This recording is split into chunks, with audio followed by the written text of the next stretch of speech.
A little brief introduction. I'm Stephen Hathaway, which you guys already know. And today I'm going to kind of talk about how designers are initially starting to use Git. It's pretty new for us in our workflow, and how we're using that at my company to build out design systems to hand off to delivery. So a little show of hands of who kind of knows what design systems are and has used them before. Great. Not a lot, so hopefully by the end of this you guys will kind of know what that is.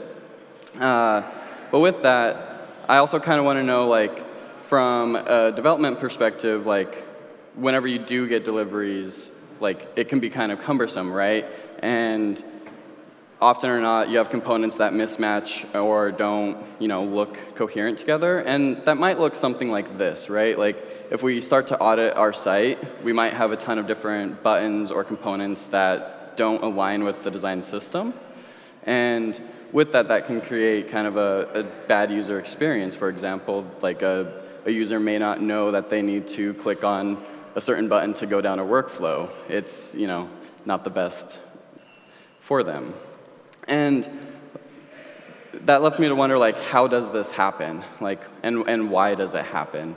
And so I'll kind of talk about, like, our current design process and how we're building design systems currently.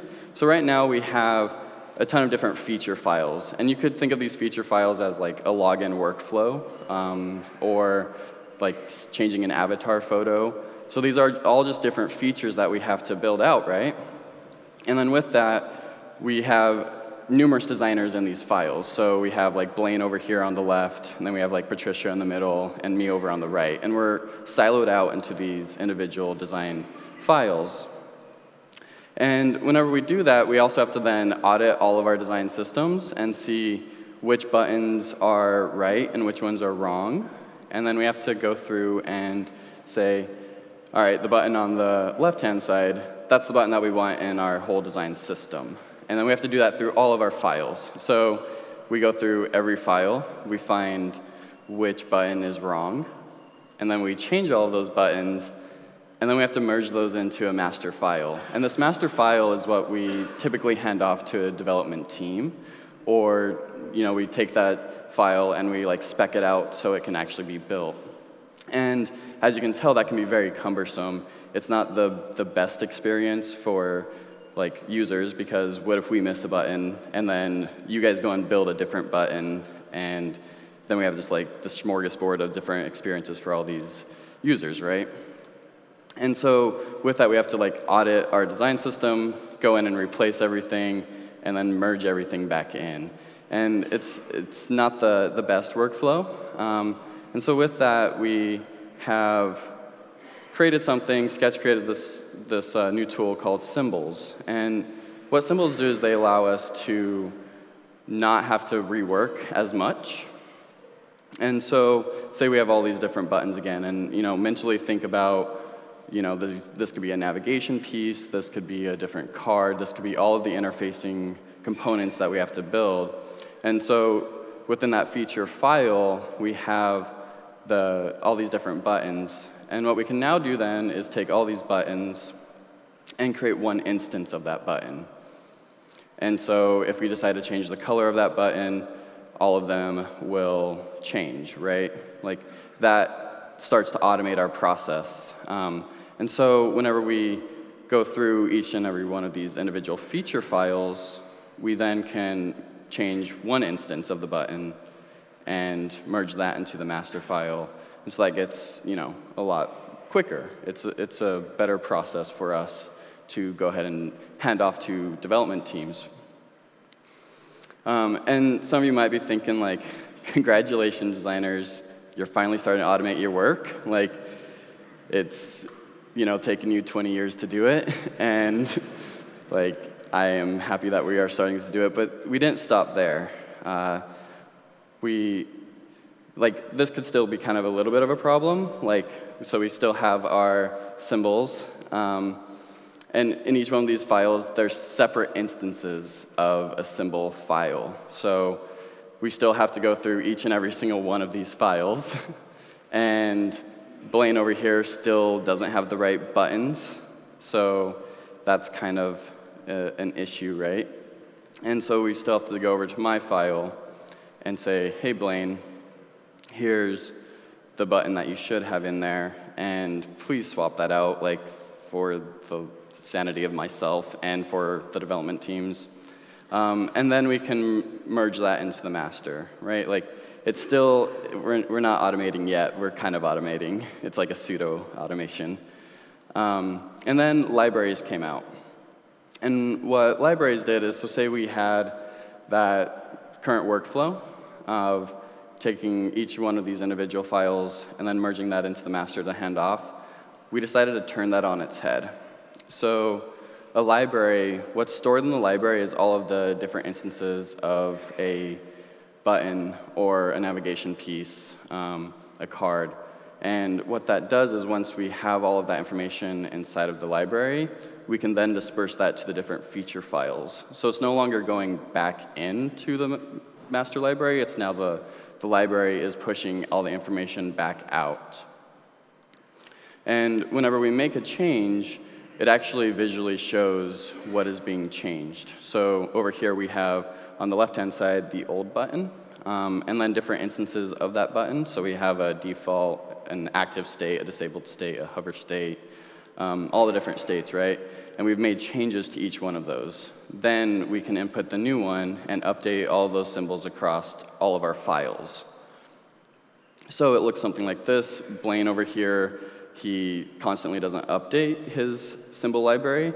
So now we can just instantly say, like, Blaine, you're getting that update. Like, you constantly don't keep up with our, current design system. But now we're automating it to say, like, nope, you're going to be in line with it. And I'm sure some of you have felt some of this pain of asking a designer, hey, where's the latest file? Or what is the latest button style, for example? And you might have a face like this while you're asking for it because you need to get your work done. And I apologize. It's cumbersome. And a lot of that is because we get really creative about our file names. So we have like a new sketch file, a new file, this better be the final, and this is the fucking final file, right? Like, this is the one I'm giving off. And a lot of that is because right now how we're currently building out our source files is we have a project name, so think of this as like a client or whatever product you're working on. Within that, we have that source file. We have that master file or the library file. And then underneath that, we have the different features. And then within that features folder, we have a features name folder. So that could be like the login folder, for example. And then within that feature folder, we have what is considered the feature name. So this could be a login or something like that. And we kind of realized, okay, well, maybe we need to version control that. Like, maybe we can add that to the back of it. And then maybe we can add the editor of the person who actually built this file. Okay, maybe we're getting somewhere. And then within that, you start to realize that we have different people that touch these files, right? So we have me, a coworker, another coworker, and within that, you could have like v0.1.sh or v0.1.sm. And what that actually ends up looking like is this is a file format or a file system on a previous project I was on, to where we have like our design folder. And then within that, we have all the different features. And then to add some more complexity to it, we have which platform it lived on. So Android, iOS, web desktop, web mobile. Then we have an output, and then that source file that I recently showed, an archive just to hide all of the different versions that we have touched, and then the current file that we're building. So yeah, that's terrible, right? Like, why do we have 500 files and it's a disaster? And with that, like, I mean, this is where Git is like, I'm sure some of you are wondering, like, when are we going to get to Git? This is where Git can actually help, right? So over the last year, the question that I have constantly been asking myself is, what if designers, could build a design system within one file? So what if our final output was just one final delivery to our clients or to our product team? And what that would actually mean is it'd be a drastic shift in the design community. So we would have one final file, all of our components would stay in sync, and then we'd also have that source of truth, which, I'm sure you guys have constantly been wondering, what file we're in, and you get a confused look from a designer, and that's not great. And so there was a massive shift in our industry this last year that Sketch actually changed their file format. So as some of you probably are wondering, okay, whenever you get an Illustrator file or a Sketch file, it's binary, right? And how do you version control binary? Well, you can't. But Sketch changed that. So within Sketch, it actually now is just a compilation of JSON files. So once you break down that Sketch file, it's just JSON. And then once you can do with that JSON is you can actually, commit that to a, GitHub or whichever, client you want to use. And then you can send that new data back in JSON format and then compile it back into a Sketch file. So that's a massive shift for us to actually be able to work in the same languages and same paradigms that development is working in. And what that actually starts to look like is just kind of another visualization of this is we have over on the left-hand side Sketch. Then we have what that file actually looks like. So it's images, pages, and then all the different JSON files. And then once it actually is into a repository. And so how did we do this? I created this shell script that actually breaks down that Sketch file.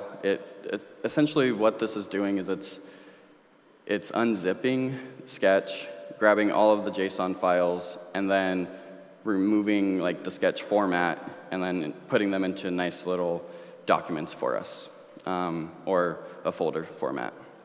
And here this is kind of just showing what it looks like in a terminal, which you guys are very familiar with. As a designer, I was not incredibly familiar with it. It's a very powerful tool that I'm not used to, like I am now, but was not at first. And that final output, like I said, is these JSON files. And then when we need to recreate that Sketch file, we essentially reverse what we did before. So we take that JSON data and make a Sketch file for us. And again, this is kind of what it looks like in that terminal mode.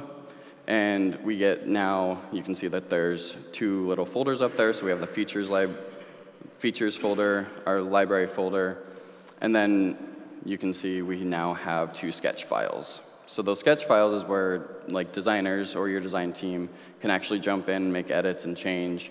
Then we can then take that data and send it back up to GitHub. And this is what's great about this is instead of using a library format, we're still using libraries to kind of oversee a lot of our process. But what ends up happening is in that features file, we have all of our logins, and then we also have all of the back data that's now living on GitHub to recreate, say, a version 0.1, which is pretty cool for us. You guys have been doing this for 30 years, which I'm sorry, designers are so far behind. And so, yeah, this opens up more doors for us than just using Git to version control. So, for example, this was our old file format, which is a disaster. I get anxiety looking at this. But it actually starts to open up a new workflow for us, which is pretty exciting for me and my team back home. So we started to use a GitFlow Workflow. So here we have our master branch, and we can kind of pull off of that into a separate design branch. And then within that, you can start to branch out to your specific feature file or feature branches. And what that really to illustrate what that's doing within our files is, say we have Blaine over here in a feature file. He can go ahead and start to create this graphic, and like, great, that's a great graphic, Blaine, and he feels like he's done with it. He can actually then merge that into what would be the single source of truth. And say I wanted to make changes to that, I can then say, hell yeah, we're in the same file finally, which has never been done before in like design. Like Figma has kind of started to do this, but it's not been done before. It's where we actually are collaborating on one file. And so that's pretty exciting. I can branch off and do that, and then I can merge that back into that single source of truth, which is, a giant change for our industry. And to kind of illustrate that some more, so we have all these different branches running, like these feature branches. We can merge that into a design branch, which then gives us that final output. And again, like previously we had to go through all of these different feature files and audit each one individually. Now we can actually just give off one file instead of having to audit each individual file, make sure everything is perfectly fine, then somehow get that into the master file and hand that off. And this disaster now starts to look like this, which is a lot better for all of us to communicate as a community, right? Like, if your designers now can say it's in this file, then we know that's where it lives, right? But I will say something within the design industry is this is going to be a really challenging thing. Git is new to us.